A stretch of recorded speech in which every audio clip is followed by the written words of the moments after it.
전 세계가 열광하고 있습니다. 한국의 검은 보석, 김, 단순한 해조류라고요? 천만의 말씀입니다.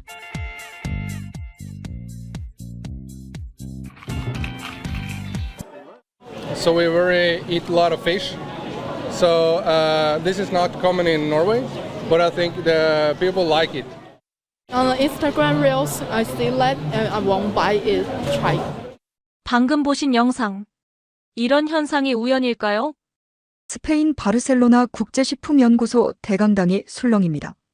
200여 명의 세계적인 식품공학자들 앞에서 한 남자가 놀라운 발표를 하고 있습니다. 그의 이름은 라파엘 곤살레스 박사. 지중해 수산물 연구의 최고 권위자로 불리는 이 남자가 지금 동료들 앞에서 믿기 어려운 이야기를 쏟아내고 있습니다. 여러분, 저는 지난 25년간 지중해의 해조류가 세계 최고라고 확신했습니다. 하지만 한국에서 보낸 단 일주일이 제 모든 고정관념을 완전히 뒤바꿔 놓았습니다. 그의 손에는 검은색 포장지가 들려 있습니다. 한국산 김이었습니다. 이것은 단순한 해조류가 아닙니다. 이것은 한국이 세계에 선사한 검은 반도체입니다. 도대체 한국의 김에서 무엇을 본 것일까요? 세계적인 해양식품 전문가를 이토록 감탄하게 만든 것은 과연 무엇이었을까요? 안녕하세요. 저는 라파엘 곤살레스입니다.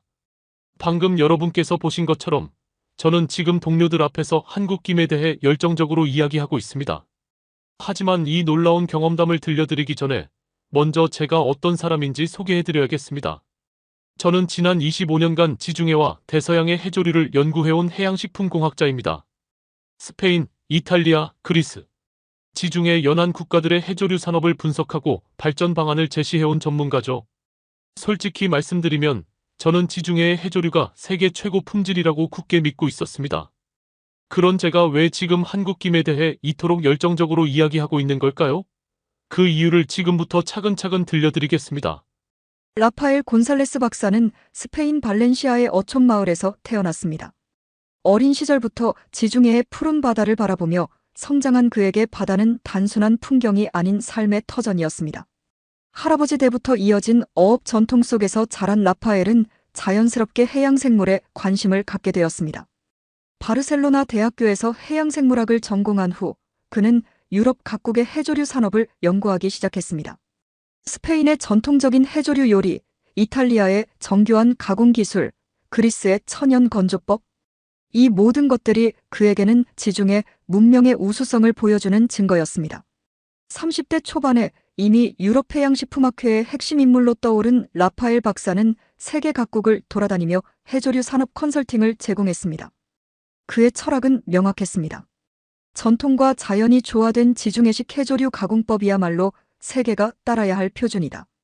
그는 특히 스페인의 전통적인 해조류 가공 방식을 자랑스러워했습니다. 수백 년간 이어져 온 자연 건조 기법, 화학 첨가물 없이 만드는 순수한 맛, 그리고 무엇보다 지중해 특유의 따뜻한 햇살과 바닷바람이 만들어내는 독특한 풍미. 이런 것들이 다른 나라에서는 쉽게 따라할 수 없는 스페인만의 장점이라고 확신했습니다. 2010년부터 그는 아시아 시장을 주목하기 시작했습니다. 당시 일본과 한국의 해조류 소비량이 급격히 증가하고 있다는 소식을 들었기 때문입니다.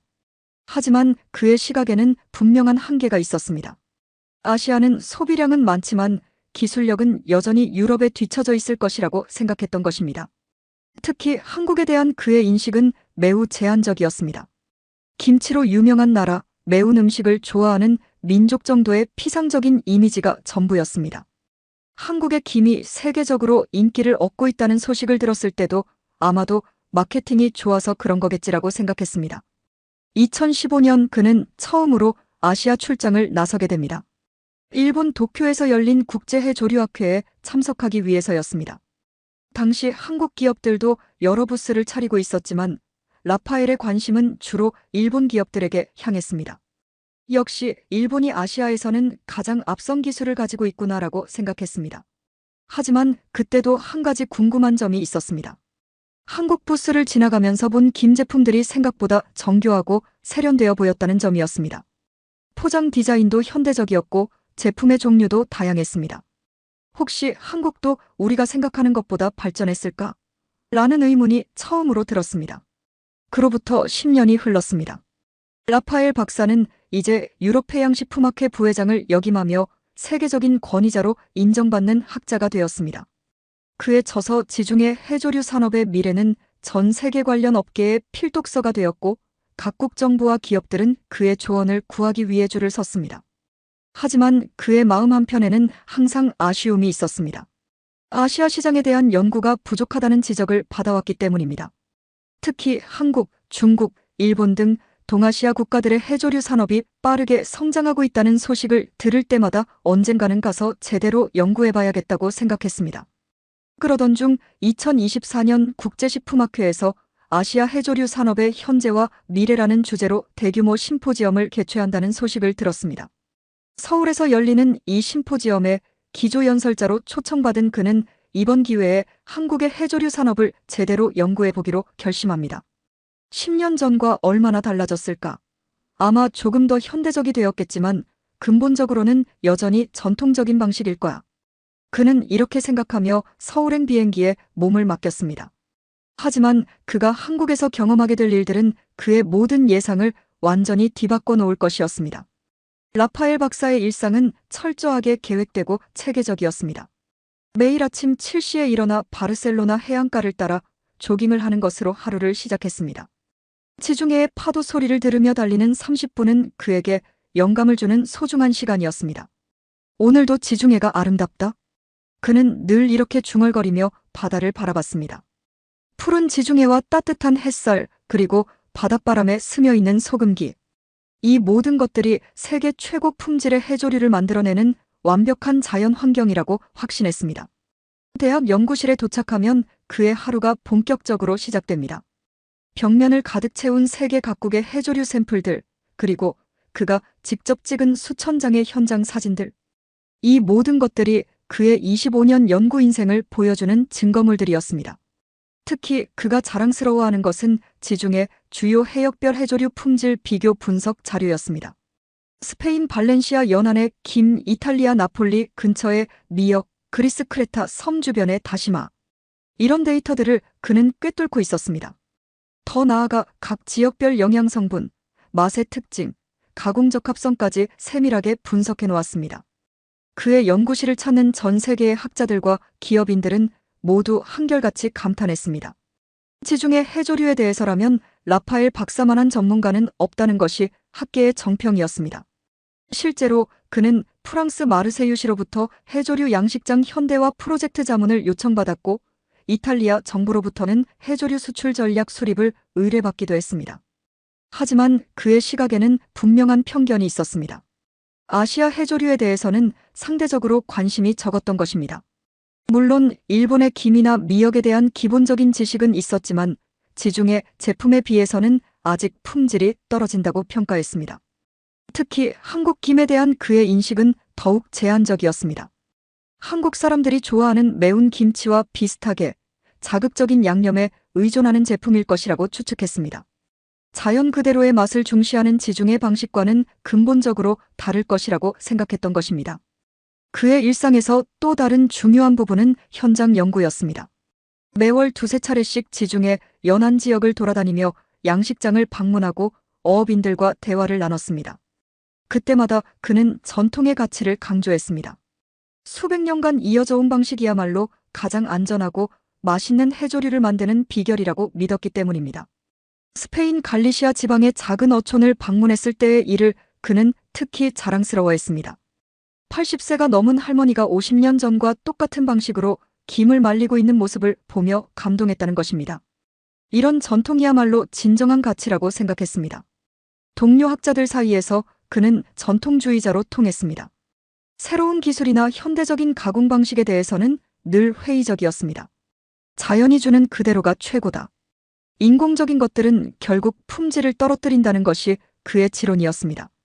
저녁 시간이 되면 그는 바르셀로나 구시가지의 작은 타파스 바에서 동료들과 토론을 즐겼습니다. 주제는 항상 같았습니다. 어떻게 하면 지중해의 우수한 해조류 전통을 다른 대륙에도 전파할 수 있을까? 그들의 대화에서 아시아나 아프리카, 남미의 해조류 산업은 발전이 필요한 대상 정도로만 언급되었습니다. 이런 일상이 10년간 반복되면서 라파엘 박사는 점점 더 확고한 신념을 갖게 되었습니다. 지중해의 해조류 기술과 전통은 세계 최고다. 다른 지역은 우리를 따라오려면 최소 50년은 더 걸릴 것이다. 이것이 2024년 서울로 떠나기 직전까지 그가 가지고 있던 생각이었습니다. 특히 그는 한국에 대해 이런 편견을 가지고 있었습니다. 빨리빨리 문화로 유명한 나라니까 아마 해조류도 대충 빠르게 가공해서 파는 방식일 거야. 전통이나 품질보다는 양산에만 신경 쓸 것 같다. 이것이 그가 한국행 비행기에 오르면서 가지고 있던 마지막 생각이었습니다. 하지만 그는 곧 깨닫게 될 것입니다. 자신이 얼마나 큰 착각 속에 살고 있었는지를. 인천국제공항에 도착한 라파엘 박사의 첫 인상은 생각보다 현대적이고 깨끗하다였습니다. 하지만 이는 그가 예상했던 범위 내의 발전이었습니다. 공항철도를 타고 서울역으로 향하는 동안에도 특별히 놀랄 만한 것은 없었습니다. 확실히 발전했지만 여전히 유럽 수준에는 못 미치겠지라는 것이 그의 판단이었습니다. 호텔에 체크인한 후 그는 근처 편의점에서 간단한 간식을 사려고 했습니다. 그런데 그곳에서 첫 번째 당황스러운 순간이 찾아왔습니다. 김 제품들이 한 벽면 전체를 차지하고 있었던 것입니다. 이게 다 김이야. 그는 믿을 수 없다는 표정으로 진열대를 바라봤습니다. 그가 알고 있던 김은 검은 종이 같은 단순한 형태였는데 여기서 본 제품들은 완전히 달랐습니다. 올리브 오일 맛, 와사비 맛, 심지어 치즈 맛까지. 수십 가지의 다양한 맛이 있었습니다. 김에 이렇게 많은 종류가 있다니. 그는 하나씩 집어들며 살펴봤습니다. 포장도 매우 세련되었고 영양성분표도 상세하게 적혀 있었습니다. 무엇보다 가격이 놀라웠습니다. 스페인에서 파는 수입김의 절반도 안 되는 가격이었습니다. 이 가격에 이런 품질이 가능할까? 의심스러워하며 그는 몇 개를 사서 호텔로 돌아갔습니다. 그리고 실제로 먹어본 순간 두 번째 충격을 받았습니다. 이건 내가 알던 김과 완전히 다른데? 바삭한 식감은 물론이고 고소하면서도 깔끔한 맛이 일품이었습니다. 무엇보다 느끼하지 않고 자꾸만 손이 가는 맛이었습니다. 설마 이게 대량 생산 제품이 맞나? 그날 밤 그는 인터넷으로 한국 김 산업에 대해 검색해봤습니다. 그리고 나온 결과에 깜짝 놀랐습니다. 한국 김 수출액이 연간 7억 달러를 넘어섰다는 것입니다. 이는 스페인 전체 해조류 수출액의 10배가 넘는 규모였습니다. 7억 달러. 이 숫자가 맞나? 그는 다시 한번 확인했습니다. 맞았습니다. 더 놀라운 것은 성장세였습니다. 불과 10년 전만 해도 1억 달러 수준이었는데 7배나 증가한 것이었습니다. 하지만 그는 여전히 반신반의했습니다. 아마 마케팅을 잘해서 그런 거겠지. 실제 품질은 어떨지 모르겠다. 그는 이렇게 생각하며 내일 있을 식품박람회를 기대했습니다. 직접 확인해보면 알겠지. 다음 날 아침 국제식품박람회장에 도착한 그는 또 다른 놀라움을 경험했습니다. 한국 기업들의 부스가 박람회장에서 가장 큰 규모를 차지하고 있었던 것입니다. 그 중에서도 대상이라는 기업의 부스는 정말 웅장했습니다. 이 정도 규모면 정말 큰 회사구나. 그는 대상 부스로 걸어갔습니다. 그곳에서 본 광경은 그의 상식을 뛰어넘었습니다. 수백 종류의 김 제품들이 체계적으로 전시되어 있었고 각각의 특징과 제조 과정이 상세히 설명되어 있었습니다. 더 놀라운 것은 부스를 찾는 외국 바이어들의 모습이었습니다. 미국, 유럽, 동남아시아. 전 세계에서 온 바이어들이 한국 김에 대해 진지하게 상담을 받고 있었습니다. 정말 이렇게 인기가 많은 거야? 그는 믿을 수 없었습니다. 한 독일 바이어가 한국 김의 품질은 정말 최고예요. 우리 고객들이 매우 만족해합니다라고 말하는 것을 들었습니다. 그때 대상 직원 중 한 명이 그에게 다가왔습니다. 안녕하세요, 교수님. 저희 제품에 관심을 가져주셔서 감사합니다. 혹시 시식해 보시겠어요? 라파엘은 호기심 반 의심 반으로 제품을 맛봐했습니다.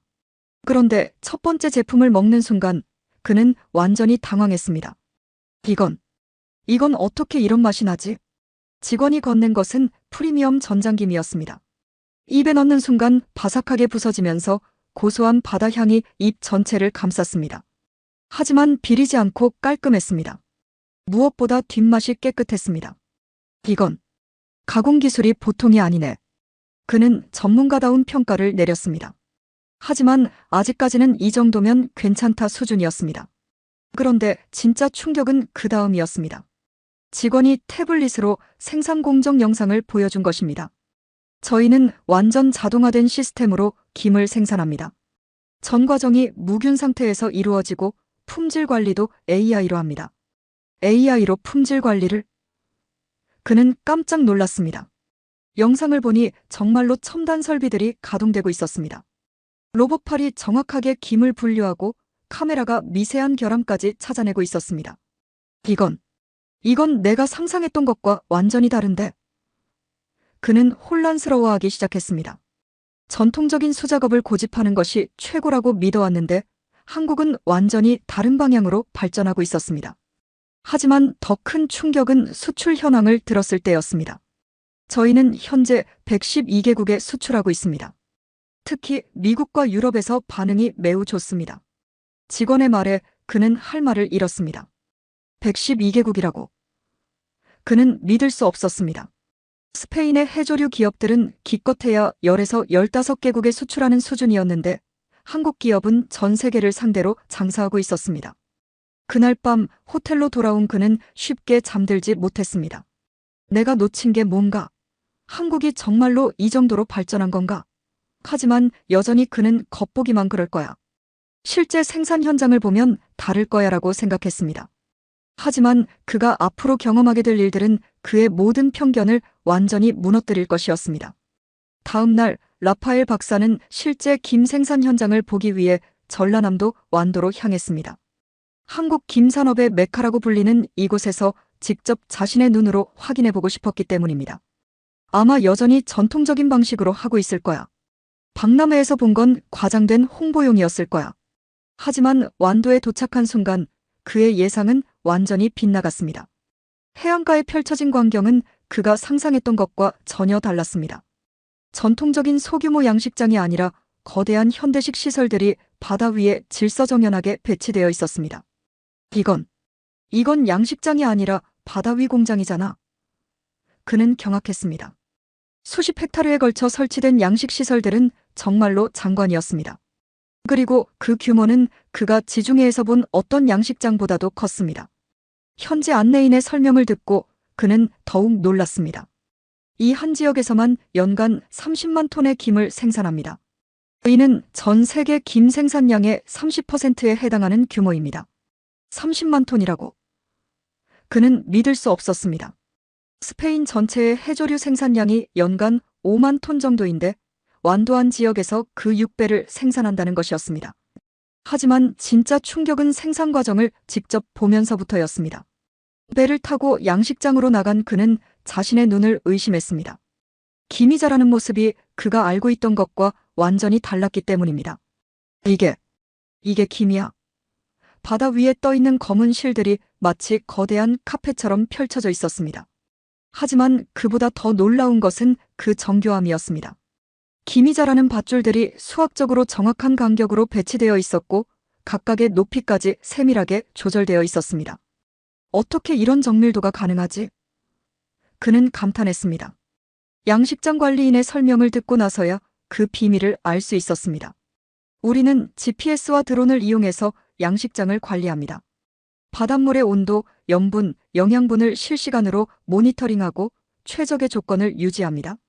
GPS로 양식장을 관리한다고. 그는 경악했습니다. 스페인의 전통적인 양식업자들은 경험과 감으로만 일하는데 한국은 과학기술을 총동원하고 있었습니다. 하지만 더 놀라운 것은 수학 과정이었습니다. 전통적인 수작업이 아니라 특수 설계된 기계들이 김을 자동으로 수확하고 있었습니다. 저 기계 하나가 하루에 처리하는 양이 숙련된 어부 50명이 일주일 동안 할 수 있는 양입니다. 50명이 일주일. 그는 할 말을 잃었습니다. 효율성 면에서 한국이 완전히 다른 차원에 있다는 것을 깨달았습니다. 육상으로 돌아온 후 그는 가공 공장을 견학했습니다. 그리고 거기서 받은 충격은 더욱 컸습니다. 공장 내부는 마치 반도체 생산 라인 같았습니다. 모든 작업자들이 방진복을 입고 있었고 공기질까지 엄격하게 관리되고 있었습니다. 해조류 가공에 이 정도로. 그는 믿을 수 없었습니다. 김이 컨베이어 벨트를 따라 이동하면서 세척, 건조, 포장까지 모든 과정이 자동화되어 있었습니다. 인간이 직접 손대는 부분은 거의 없었습니다. 더욱 놀라운 것은 품질 관리 시스템이었습니다. AI가 카메라로 김의 상태를 실시간으로 분석하고 기준에 미달하는 제품들을 자동으로 걸러내고 있었습니다. 저 시스템의 정확도는 99.7%입니다. 인간의 눈보다 훨씬 정확합니다. AI가 김의 품질을 판단한다고. 그는 완전히 당황했습니다. 25년간 자신의 경험과 감각을 믿고 살아온 전문가로서 기계가 자신보다 정확하다는 사실을 받아들이기 어려웠습니다. 하지만 진짜 결정타는 연구개발센터를 방문했을 때였습니다. 그곳에서 만난 한국 연구원들의 수준은 그의 예상을 완전히 뛰어넘었습니다. 우리는 김의 유전자를 분석해서 최적의 품종을 개발하고 있습니다. 한 연구원의 말에 그는 입이 벌어졌습니다. 유전자 분석이라고. 김을? 네, 우리는 이미 김의 전체 게놈을 해독했습니다. 그래서 영양분이 더 풍부하고 바삭함이 더 오래 지속되는 품종을 만들어낼 수 있습니다. 그는 완전히 압도되었습니다. 자신이 25년간 경험과 전통에만 의존해왔는데 한국은 이미 유전자 수준에서 해조류를 연구하고 있었던 것입니다. 그렇다면 우리가 하고 있는 일은 뭔가? 그는 자존심이 무너져 내리는 것을 느꼈습니다. 평생을 바쳐 연구해온 분야에서 자신이 얼마나 뒤처져 있었는지 깨달았기 때문입니다. 그날 저녁 숙소에서 그는 깊은 고민에 빠졌습니다. 내가 지금까지 뭘 한 거지? 한국은 이미 미래를 살고 있는데 나는 아직도 과거에 머물러 있었구나. 그는 노트북을 열고 스페인의 해조류 산업 현황을 다시 찾아봤습니다. 그리고 참담한 현실을 직면했습니다. 생산량, 기술력, 수출 규모. 모든 면에서 한국에 압도적으로 뒤처져 있었습니다. 우리는 전통을 지킨다고 했지만 사실은 발전을 거부한 거였구나. 그는 이렇게 깨달았습니다. 전통과 혁신이 공존할 수 있다는 것을 한국이 보여주고 있었던 것입니다. 다음 날 아침, 라파엘 박사는 더욱 충격적인 현실을 마주하게 되었습니다. 부대상의 해외 진출 현황을 브리핑받은 것입니다. 회의실에서 들은 내용은 그의 상식을 완전히 뒤바꿔 놓았습니다. 저희는 현재 인도네시아와 베트남에 현지 생산 공장을 운영하고 있습니다. 부대상 해외 사업부장의 말에 그는 깜짝 놀랐습니다. 현지 생산이라고요?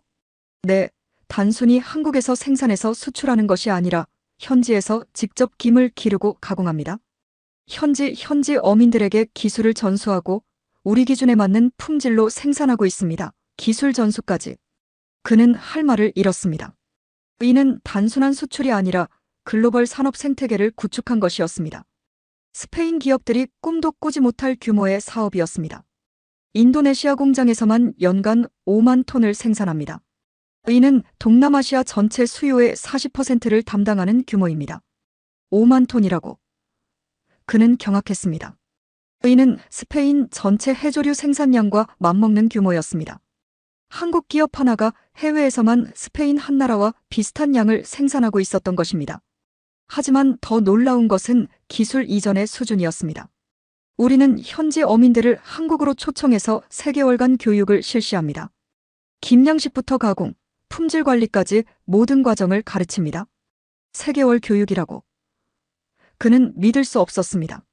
이는 단순한 기술 전수가 아니라 체계적인 인력 양성 프로그램이었습니다. 그렇게 해서 기술이 유출되는 것은 걱정 안 하시나요? 물론 핵심 기술은 보호합니다. 하지만 기본적인 양식 기술은 나누는 것이 서로에게 도움이 됩니다. 현지 어민들의 소득도 늘어나고 우리는 안정적인 원료 공급을 받을 수 있으니까요. 그는 완전히 다른 차원의 사고방식을 목격했습니다. 기술을 독점하려 하지 않고 나누면서 더 큰 시장을 만들어가는 방식이었습니다. 이런 발상을 우리는 왜 못했을까? 그때 더욱 충격적인 소식을 들었습니다. 내년에는 브라질과 칠레에도 진출할 예정입니다. 남미 시장도 김에 대한 관심이 매우 높아지고 있거든요. 남미까지요? 그는 경악했습니다. 한국 김이 이제 전 대륙으로 확산되고 있었던 것입니다. 그렇다면 유럽은 어떤가요? 유럽도 매우 중요한 시장입니다. 특히 스페인과 이탈리아에서 반응이 좋습니다. 건강식품에 대한 관심이 높아지면서 김을 찾는 소비자들이 늘어나고 있어요. 그는 자신의 조국 스페인에서 한국 김이 인기를 얻고 있다는 사실에 복잡한 심경이 되었습니다. 그렇다면 우리 스페인 해조류 업체들은 어떻게 경쟁하고 있나요? 솔직히 말씀드리면 아직은 경쟁 상대가 되지 않습니다. 생산 규모도 작고 제품의 다양성도 부족합니다. 무엇보다 마케팅이 약합니다. 그 말에 그는 가슴이 무너져 내렸습니다. 자신이 평생을 바쳐 연구해온 스페인 해조류 산업이 한국 앞에서는 상대가 되지 않는다는 평가를 받고 있었던 것입니다. 하지만 전통이라는 강점이 있지 않나요? 그는 마지막 희망을 걸고 물어봤습니다. 전통도 중요하지만 현대 소비자들은 편의성과 품질을 더 중시합니다. 아무리 전통이 좋아도 먹기 불편하고 비싸면 외면받을 수밖에 없어요. 그는 완전히 절망했습니다. 자신이 그토록 자랑스러워했던 전통이 현실에서는 경쟁력이 되지 못한다는 것을 깨달았기 때문입니다. 오후에 그는 대상의 마케팅 전략에 대한 설명을 들었습니다. 그리고 거기서 또 다른 충격을 받았습니다. 우리는 김을 단순한 해조류가 아니라 슈퍼푸드로 포지셔닝하고 있습니다. 마케팅 담당자의 말에 그는 고개를 끄덕였습니다. 슈퍼푸드요? 네, 김에는 비타민, 미네랄, 섬유질이 풍부합니다. 특히 요오드와 오메가3 함량이 매우 높아서 건강에 좋습니다. 이런 점들을 과학적 데이터로 뒷받침해서 마케팅하고 있어요. 과학적 데이터라고요? 저희는 국내외 대학과 공동 연구를 통해 김의 건강 효능을 입증하는 논문을 여러 편 발표했습니다. 이런 연구 결과들이 해외 마케팅에 큰 도움이 되고 있어요. 그는 또 한 번 감탄했습니다. 단순히 맛있다고 홍보하는 것이 아니라 과학적 근거까지 제시하면서 마케팅하고 있었던 것입니다.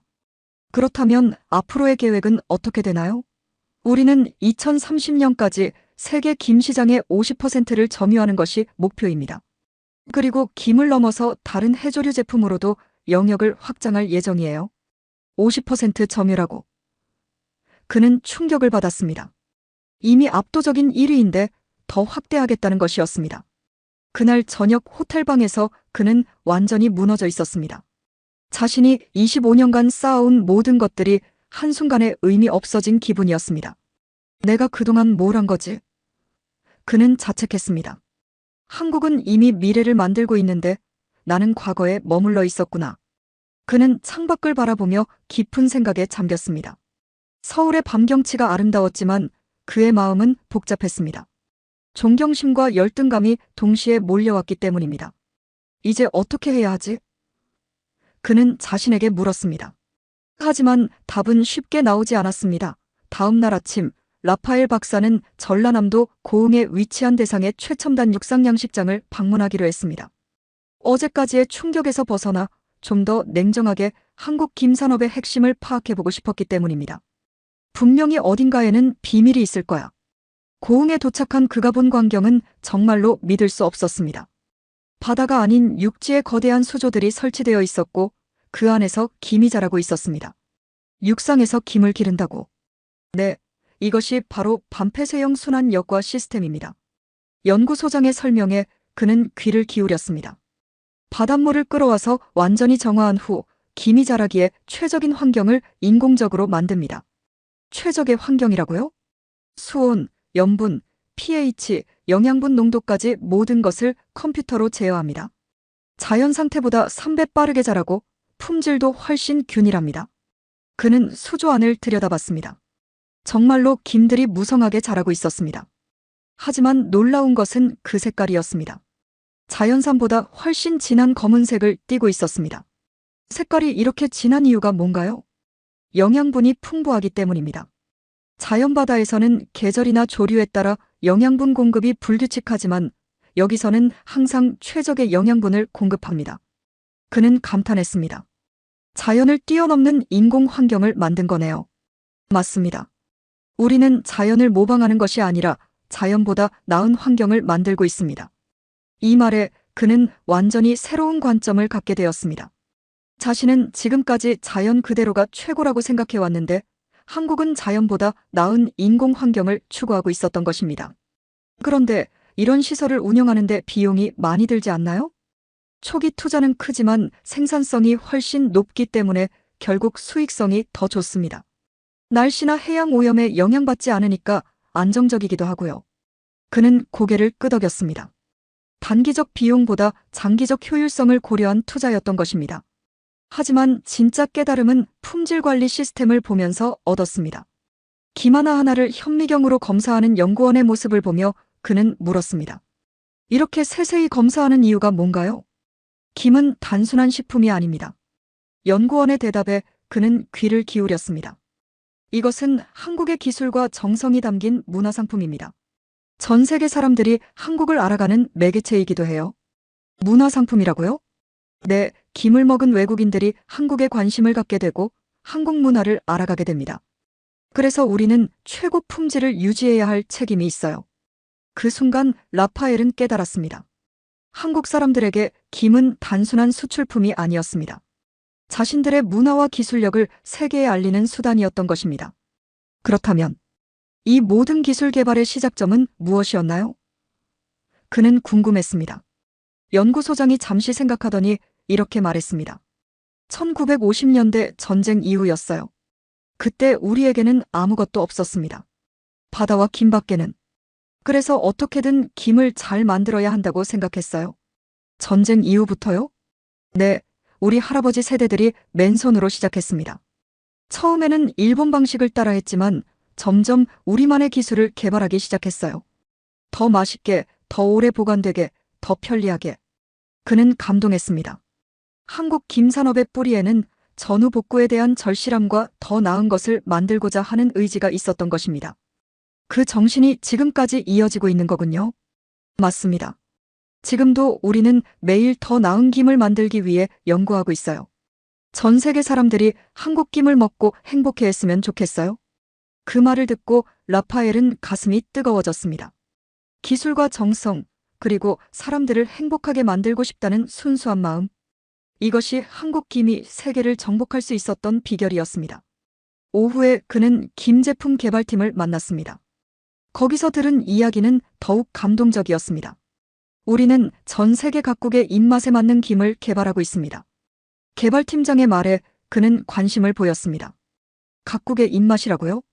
네, 미국 사람들은 바삭한 식감을 좋아하고 유럽 사람들은 고소한 맛을 선호해요. 동남아시아에서는 매콤한 맛이 인기고요. 각 지역별로 다른 제품을 만들고 있어요. 정말 세심하게 연구하시는군요. 한국 김이 전 세계 사람들의 일상 속에 자연스럽게 들어갔으면 해요. 그러려면 현지 사람들의 취향을 존중해야 한다고 생각해요. 그는 완전히 다른 차원의 사고방식을 목격했습니다. 자신의 것을 일방적으로 강요하는 것이 아니라 상대방의 문화를 존중하면서 자신의 것을 자연스럽게 스며들게 하는 방식이었습니다. 그날 저녁 대상 연구소에서 열린 작은 만찬에서 라파엘 박사는 결정적인 깨달음을 얻었습니다. 김영구의 평생을 바친 고령의 한국 연구원과 대화를 나누면서였습니다. 선생님, 정말 궁금한 게 있습니다.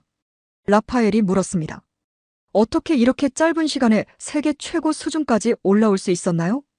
80세가 넘은 김혜삼 박사가 잠시 생각하더니 이렇게 말했습니다. 젊은 시절 이야기를 해드릴까요? 1960년대에 저는 일본에 김 기술을 배우러 갔었어요. 그때 일본 사람들이 저에게 이렇게 말했습니다. 한국 사람들은 김을 제대로 못 만든다고요. 그랬군요. 그 말을 듣고 정말 분했어요. 하지만 화만 내서는 안 된다고 생각했죠. 그래서 더 열심히 배웠어요. 밤늦게까지 일본 연구소에 남아서 공부했고 주말에도 현장에 나갔어요. 라파엘은 숨죽여 들었습니다. 돌아와서는 우리만의 방법을 찾기 시작했어요. 일본 방식을 그대로 따라하는 것이 아니라 우리 바다에 맞는, 우리 사람들 입맛에 맞는 김을 만들려고 했죠. 그것이 시작이었군요. 네, 그때부터 40년간 김만 연구했어요. 밤잠을 못 잘 정도로 몰두했죠. 왜냐하면 언젠가는 일본을 뛰어넘어야 한다는 생각이 있었거든요. 그리고 정말로 뛰어넘으셨네요. 김 박사의 눈에 눈물이 고였습니다. 네, 이제는 일본도 우리 기술을 배우러 옵니다.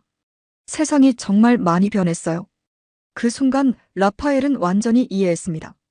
한국 김의 성공 뒤에는 한 세대의 피나는 노력과 굳은 의지가 있었던 것입니다.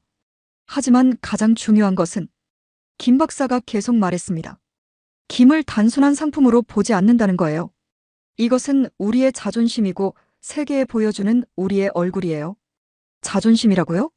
네, 전쟁의 폐허에서 일어난 대한민국이 세계에 내놓을 수 있는 최고의 작품이 바로 김입니다. 반도체나 자동차만큼이나 자랑스러운 우리의 성과예요. 라파엘은 가슴이 뜨거워졌습니다. 김이 단순한 해조류가 아니라 한국인의 자부심과 꿈이 담긴 상징이라는 것을 깨달았기 때문입니다. 그래서 우리는 김을 검은 반도체라고 부릅니다. 김 박사가 미소를 지으며 말했습니다. 반도체처럼 작지만 엄청난 가치를 가진 한국의 기술이 집약된 제품이라는 뜻이에요. 검은 반도체. 라파엘은 그 표현에 깊이 감동했습니다. 정말로 적절한 비유였습니다. 작은 김 한 장에 한국의 모든 기술과 정성이 담겨 있었던 것입니다. 선생님, 그렇다면 앞으로의 목표는 무엇인가요? 우리는 김을 통해 전 세계 사람들에게 한국을 알리고 싶어요. 김을 먹으면서 한국이라는 나라의 따뜻함과 정성을 느꼈으면 좋겠어요. 그 말을 듣는 순간 라파엘은 완전히 압도되었습니다. 그동안 자신이 얼마나 좁은 시각을 가지고 있었는지 깨달았기 때문입니다. 한국 사람들은 단순히 돈을 벌기 위해 김을 수출하는 것이 아니었습니다. 자신들의 마음과 문화를 전 세계에 전하고 싶어 했던 것입니다. 저는 지금까지 완전히 잘못 생각하고 있었습니다. 라파엘이 고백했습니다. 기술이나 효율성만 보려고 했는데 정작 중요한 마음을 놓쳤네요. 아니에요. 선생님도 해조류를 사랑하는 마음은 우리와 똑같아요. 다만 표현하는 방식이 다를 뿐이죠. 김 박사의 따뜻한 말에 라파엘은 눈물이 났습니다. 25년간 자신이 추구해왔던 것들이 결국 같은 목표였다는 것을 깨달았기 때문입니다. 사람들에게 좋은 식품을 제공하고 싶다는 마음 말입니다. 선생님, 하나만 더 물어봐도 될까요? 이 모든 성공의 원동력이 정확히 무엇이라고 생각하시나요? 김 박사가 잠시 생각하더니 창밖을 바라보며 말했습니다. 우리 할아버지, 아버지 세대들이 흘린 땀이에요. 아무것도 없던 시절에 맨손으로 시작해서 여기까지 온 거예요. 그분들의 희생이 없었다면 지금의 성과도 없었을 거예요. 그 세대의 희생이요? 네, 1960년대에 우리나라는 정말 가난했어요. 하지만 그때도 김양식업자들은 포기하지 않았어요. 언젠가는 우리 김을 전 세계에 알리겠다는 꿈을 가지고 있었거든요. 라파엘은 깊이 감동했습니다. 한국 김의 성공 뒤에는 한 세대 전체의 꿈과 희생이 있었던 것입니다. 그리고 지금 우리가 그 꿈을 이루고 있어요. 전 세계 사람들이 한국 김을 먹고 있으니까요. 그분들이 얼마나 기뻐하실지. 김 박사의 목소리가 떨렸습니다. 그 순간 라파엘은 완전히 이해했습니다. 한국 김이 단순한 상업적 성공이 아니라 한민족의 꿈이 실현된 결과라는 것을 말입니다. 저도 이제 알겠습니다. 라파엘이 말했습니다. 한국 김은 기술의 산물이 아니라 사람들의 마음이 만든 기적이네요. 맞아요. 바로 그거예요.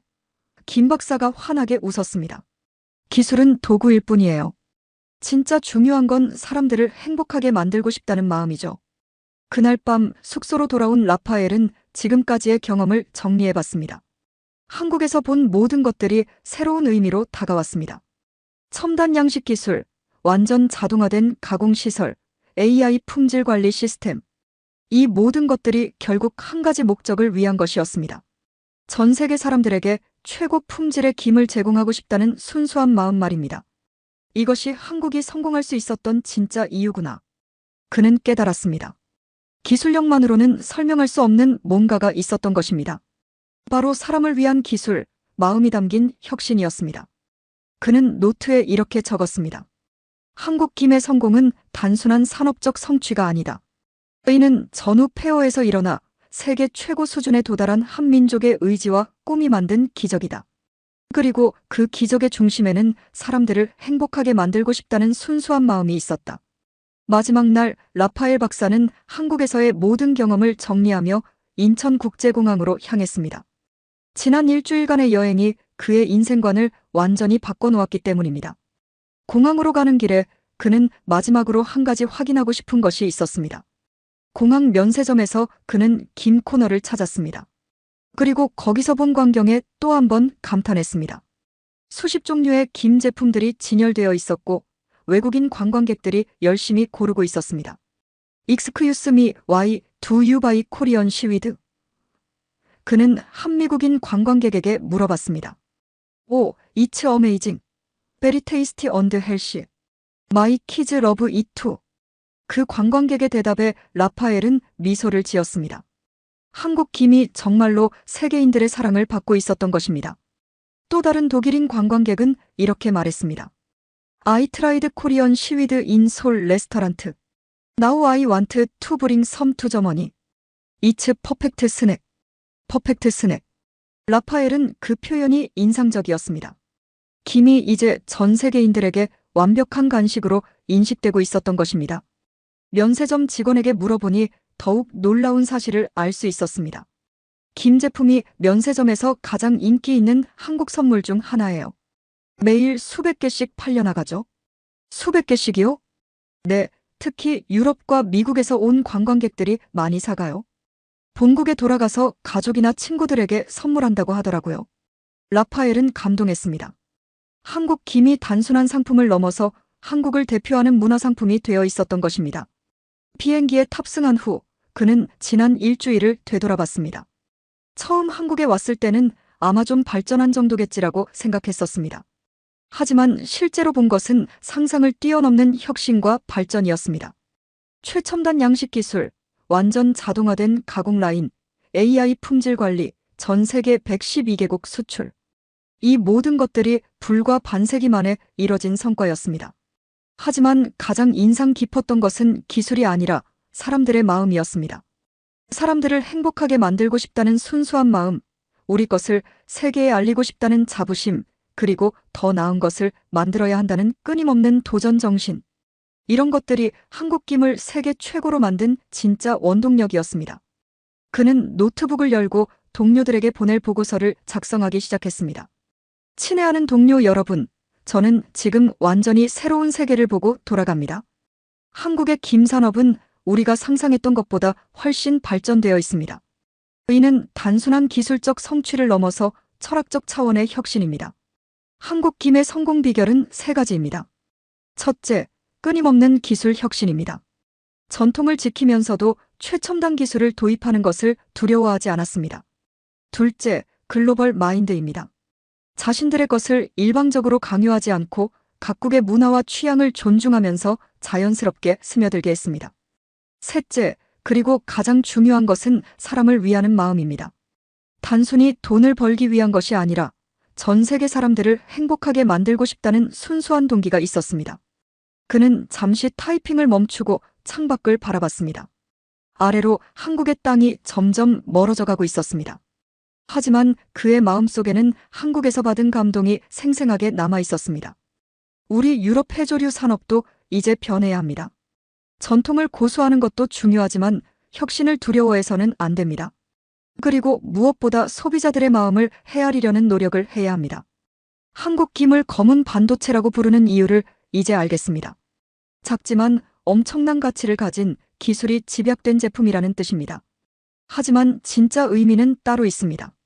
한국인들의 마음과 꿈이 응축되어 있는 소중한 결정체라는 뜻입니다. 그는 보고서를 마무리하며 개인적인 다짐을 적었습니다. 저는 이번 경험을 통해 진정한 글로벌 리더십이 무엇인지 배웠습니다. 자신의 우수성을 자랑하는 것이 아니라 상대방을 배려하고 함께 발전해 나가는 것이 진짜 리더십입니다. 한국이 바로 그런 리더십을 보여주고 있습니다. 앞으로 저는 유럽과 한국의 가교 역할을 하고 싶습니다. 서로의 장점을 배우고 나누면서 더 나은 해조류 산업을 만들어가고 싶습니다. 세개월 후 바르셀로나 대학교 대강당에서 라파엘 박사는 한국 김산업의 혁신과 시사점이라는 제목으로 특별 강연을 했습니다. 200여 명의 유럽 해조류 전문가들과 기업인들이 참석한 이 자리에서 그는 한국에서 받은 감동을 생생하게 전달했습니다. 여러분, 저는 한국에서 미래를 보고 왔습니다. 강연을 시작하며 그는 이렇게 말했습니다. 한국 김산업이 보여준 것은 단순한 기술적 성취가 아닙니다. 이는 한민족이 어떻게 꿈을 현실로 만들 수 있는지를 보여주는 살아있는 교과서입니다. 그는 한국에서 찍은 사진들과 영상을 보여주며 설명했습니다. 최첨단 육상 양식장, 완전 자동화된 가공 라인, AI 품질 관리 시스템. 참석자들은 모두 입을 다물지 못했습니다. 가장 놀라운 것은 이 모든 혁신이 불과 50년 만에 이뤄졌다는 점입니다. 1970년대만 해도 한국은 전쟁의 폐허에서 막 일어선 가난한 나라였습니다. 하지만 지금은 세계 김 시장의 70%를 점유하고 있습니다. 한 참석자가 질문했습니다. 그렇다면 한국 성공의 핵심 요인은 무엇이라고 생각하시나요? 라파엘이 대답했습니다. 세 가지입니다. 첫째, 미래를 내다보는 투자입니다. 당장의 이익보다 장기적 발전을 위해 과감하게 투자했습니다. 둘째, 사람 중심의 사고입니다. 기술을 위한 기술이 아니라 사람들을 위한 기술을 추구했습니다. 셋째, 그리고 가장 중요한 것은 절대 포기하지 않는 정신력입니다. 절대 포기하지 않는 정신력이요? 네, 제가 만난 80세 김혜삼 박사님의 말씀이 기억납니다. 1960년대에 일본 사람들이 한국 사람은 김을 제대로 못 만든다고 했다. 그 말을 듣고 분했지만 포기하지 않았다. 40년간 김만 연구해서 결국 일본을 뛰어넘었다고 하시더라고요. 강연장이 조용해졌습니다. 모든 사람들이 그 이야기에 깊이 감동하고 있었습니다. 그분들에게 김은 단순한 상품이 아니었습니다. 조국의 명예이자 후세들에게 물려줄 유산이었습니다. 그래서 최선을 다할 수 있었던 것입니다. 라파엘은 강연을 마무리하며 이렇게 말했습니다. 한국이 검은 반도체라고 부르는 김. 이는 한국인들의 땀과 눈물, 그리고 꿈이 응축된 기적입니다. 전후 폐허에서 시작해서 세계 최고가 된 것, 이보다 더 감동적인 성공 스토리가 있을까요? 그리고 그 성공의 주역은 바로 한국의 시니어 세대입니다. 아무것도 없던 시절에 맨손으로 시작해서 오늘날의 성과를 이룬 분들 말입니다. 그분들이 없었다면 지금의 한국 김도 없었을 것입니다.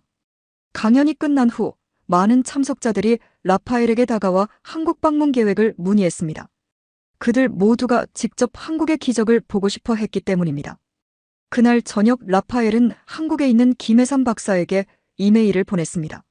존경하는 김혜삼 박사님께 오늘 유럽의 동료들에게 한국 김의 이야기를 들려줬습니다. 모든 사람들이 깊이 감동했고 한국을 방문하고 싶어 합니다. 박사님과 한국의 시니어 세대분들이 만든 기적이 이제 전 세계에 알려지고 있습니다. 저는 앞으로 유럽에서 한국 김의 홍보대사 역할을 하겠습니다. 그리고 유럽의 젊은 연구자들에게 한국의 도전 정신과 혁신 정신을 전하겠습니다. 한국에서 받은 감동을 평생 잊지 않겠습니다. 몇 주 후 김혜삼 박사로부터 답장이 왔습니다. 라파엘 박사님 감사합니다. 우리 같은 늙은이들의 이야기를 이렇게 소중히 여겨주시니 정말 고맙습니다. 우리가 평생을 바쳐 일군 성과가 세계에 알려진다니 이보다 더 기쁜 일이 있을까요? 박사님 같은 분이 있어서 한국 김의 미래가 더욱 밝아 보입니다. 검은 반도체라 불리는 한국 김. 이는 전후 폐허에서 시작해 세계 최고에 도달한 대한민국의 자랑스러운 성취입니다. 바다밖에 없던 시절, 김밖에 없던 시절에도 포기하지 않았던 한국의 시니어 세대. 여러분들의 땀과 희생이 있었기에 오늘날 전 세계 사람들이 한국 김을 먹으며 한국을 알아가고 있습니다. 연간 7억 달러, 112개국 수출, 세계 시장 점유율 70%. 이 모든 숫자들 뒤에는 여러분들의 이야기가 있습니다. 자부심을 가지십시오. 세계는 이제 한국을 배우고 있습니다. 그리고 그 배움의 시작은 바로 여러분들이 만든 작은 김 한 장에서부터입니다. 검은 반도체, 한국 김. 이것이 바로 여러분이 후손들에게 물려준 가장 소중한 유산입니다. 지금까지 시청해주셔서 감사합니다. 영상이 유익하였다면 구독과 좋아요 부탁드려요.